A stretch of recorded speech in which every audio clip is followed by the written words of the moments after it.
Hello guys, मैं हूं विक्की और आज हम आपको सिखाएंगे यहाँ पर थ्योरम 6.3।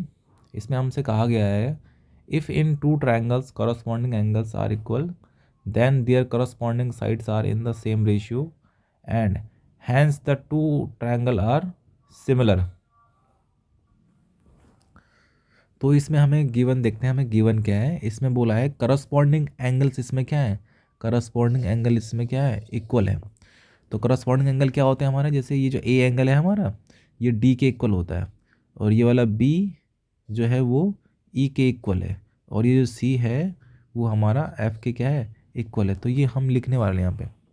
तो जो हमारा इसमें गिवन है वो है हमारा angle A is equal to है हमारा एंगल डी। उसके बाद हमें दे रखा है एंगल बी जो है वो एंगल ई के इक्वल है, और हमें नेक्स्ट दिया है एंगल सी जो है वो एंगल एफ के इक्वल है।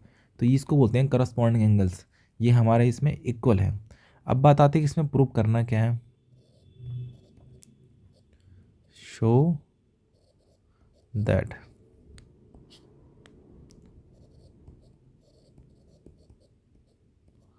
हमें इसमें ये शो करना है कि जो साइड का रेशियो है A B divide by D B और D E equal to B C divide by E F equal to A C divide by D F.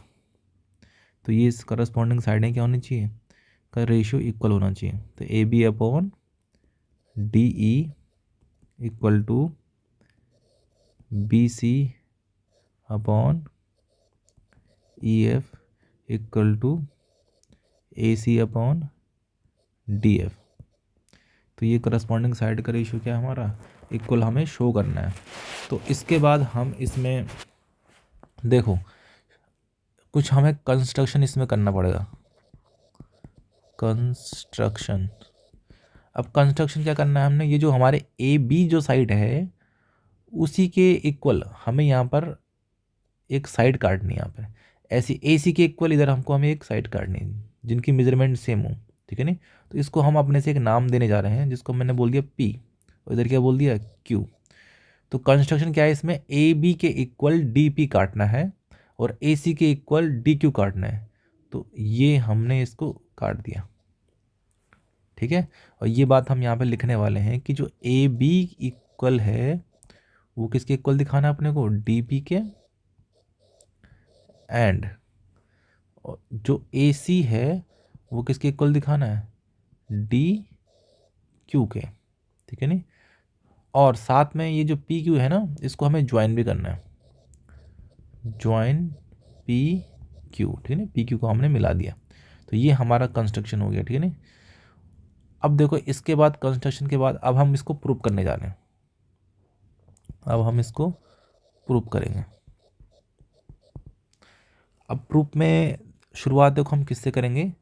हमें ये जो ट्रायंगल इस जो है ना 1 और ये छोटा वाला triangle D P Q, triangle number 2, इन दोनों ट्रायंगलों को हमें इसमें कॉन्ग्रेंट प्रूव करना है, सर्वांग सम जिसे हम कहते हैं, सर्वांग सम प्रूव करना है। तो ए बी सी और डी पी क्यू को हमें कॉन्ग्रेंट प्रूव करना है, और कॉन्ग्रेंट प्रूव करने के लिए हमें 3 साइडें इक्वल चाहिए होती हैं, ठीक है। तो 2 साइड तो हम बाई कंस्ट्रक्शन इक्वल दिखा सकते हैं और तीसरी साइड हम अभी कुछ समय बाद दिखाने वाले हैं। तो करते हैं इसमें। तो सबसे पहले हम चलेंगे इसमें triangle A B C and triangle D P Q में। तो इन दोनों ट्रायंगलों में क्या क्या चीज़ें इक्वल हैं। सबसे पहले इसमें दे रखा है अपने को angle A equal to angle D. अब ये क्यों इक्वल है, ये हमें गिवन है, ठीक है नहीं। उसके अलावा हमें ये भी मालूम है कि ए बी जो है डी पी के इक्वल है, ये जो ए बी है वो डी पी के कैसा है, इक्वल है। और दूसरा ए सी जो है वो डी क्यू के क्या है, इक्वल है। ये दोनों क्यों इक्वल है, ये हमने कंस्ट्रक्शन में किया था, कंस्ट्रक्शन, ठीक है। तो ये हमने बाय कंस्ट्रक्शन किया था, ठीक है नहीं। अब 3 चीज़ें इसमें इक्वल हो गई हैं, 2 तो इसमें क्या हो गई हैं, साइड इक्वल हो गई हैं और एक इसमें क्या हो गया, एंगल इक्वल हो गया। और जब इस तरह से कंडीशन हमारी बनती है तो हम ये कह सकते हैं triangle A B C congruent triangle D P Q. तो ये दोनों ट्रायंगल क्या होंगे, कॉन्ग्रुएंट हो चुके हैं। तो अब हम यहाँ पर ये कह सकते हैं कि एंगल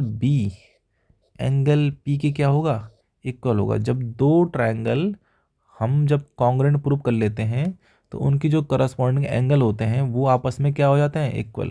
तो ये क्यों होते हैं, by C P C T, ठीक है। By C P C T से हमने इन दोनों एंगल को क्या दिखा दिया, इक्वल दिखा दिया। तो बी को दिखा दिया पी के इक्वल। पर हम पहले से ही जानते हैं कि जो बी है वो किसके इक्वल है, ई के। बी जो है वो इक्वल है ई के। तो इसका यूज हम यहाँ पर करने वाले हैं। हम यहाँ पर लिखने वाले हैं बी जो है वो इक्वल है ई के। ये कहाँ से मालूम चला हमें, ये हमें गिवन है, ठीक है ना। अब यहाँ से देखो कि बी पी के इक्वल है और बी ई के भी इक्वल है। इसका मतलब पी और ई को आपस में क्या होना चाहिए, इक्वल, ठीक है ना। इसलिए मैंने यहाँ पर क्या दिखा दिया, पी इक्वल टू क्या दिखा दिया, ई, ठीक है नहीं। दोनों का लेफ्ट हैंड साइड इक्वल है तो राइट हैंड साइड क्या कर दिया, इक्वल कर दिया। तो पी ई की क्या हो गया, इक्वल हो गया।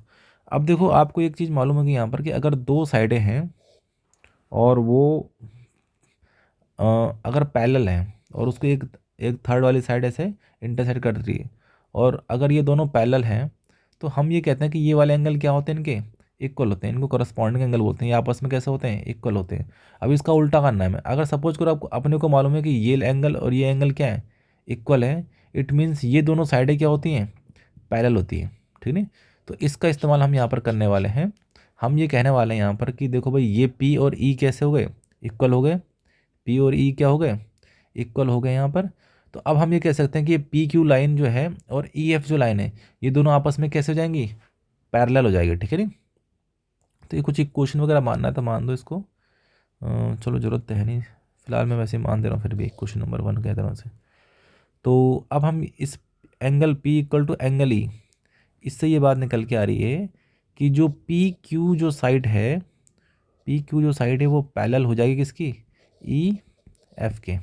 पी क्यू जो साइड है वो किसके पैरेलल हो जाएगी, ई एफ के।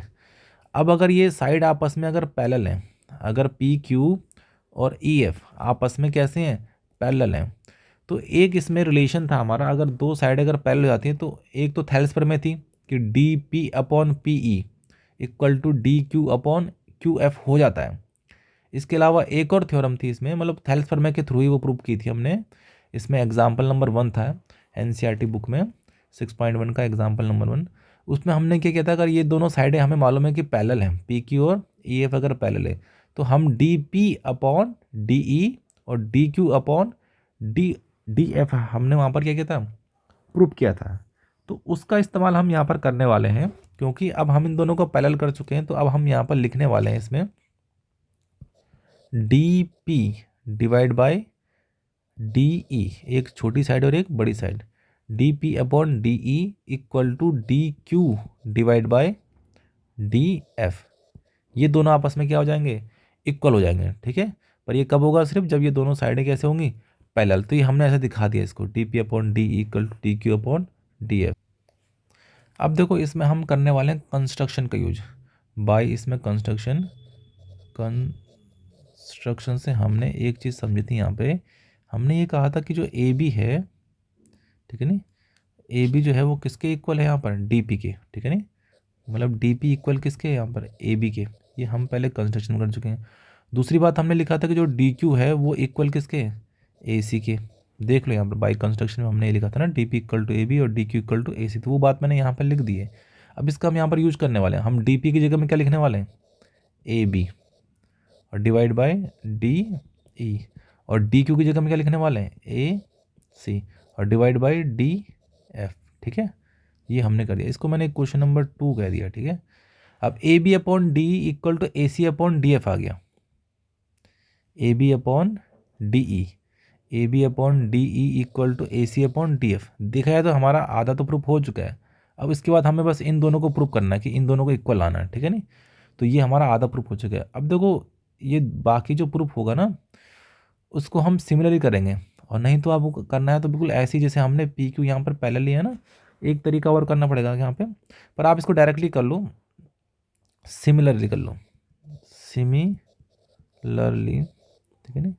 जिस तरह से हमने A B upon D equal to A C upon D F लिखा है, ऐसे ही हम ऐसे कर देंगे A B upon D E equal to जो होगा वो हमारा हो जाएगा B C upon E F. इसको हमने बोल दिया इक्वेशन नंबर 3, इसको बोलिए equation number 3।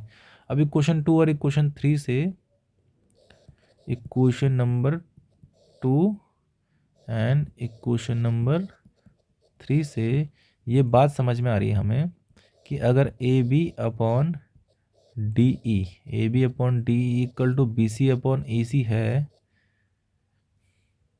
B C upon A C है,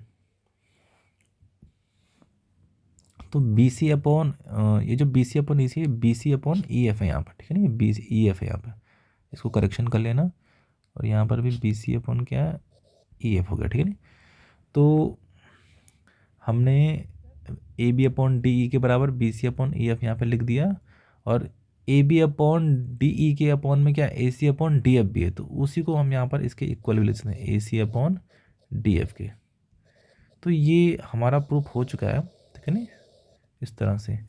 तो एंगल, करस्पॉन्डिंग एंगल तो पहले से इक्वल है, और हमने करस्पॉन्डिंग साइडें भी क्या दिखा दी, इक्वल दिखा दी। जब करस्पॉन्डिंग एंगल और करस्पॉन्डिंग साइडें जब इक्वल हो जाती ना, तो हम ये भी कह सकते हैं कि ये दोनों जो ट्रायंगल हैं, ट्रायंगल ए बी सी और जो ट्रायंगल है हमारा डी ई एफ, ये आपस में फिर क्या हो जाते हैं, सिमिलर भी हो जाते हैं, ठीक है नहीं। पर कब, जब दोनों चीज़ें आप प्रूव कर लो, ठीक है नहीं। ये दोनों चीज़ें हम प्रूव कर चुके हैं, तो ये जो ट्रायंगल ए बी सी और ट्रायंगल डी ई एफ, ये दोनों कैसे हो गए, सिमिलर हो गए। तो ये थ्योरम हमारी यहीं पे कंप्लीट होती है। इसके बाद हम नेक्स्ट थ्योरम 6.4 करेंगे। तो आज के लिए इतना ही। Okay bye.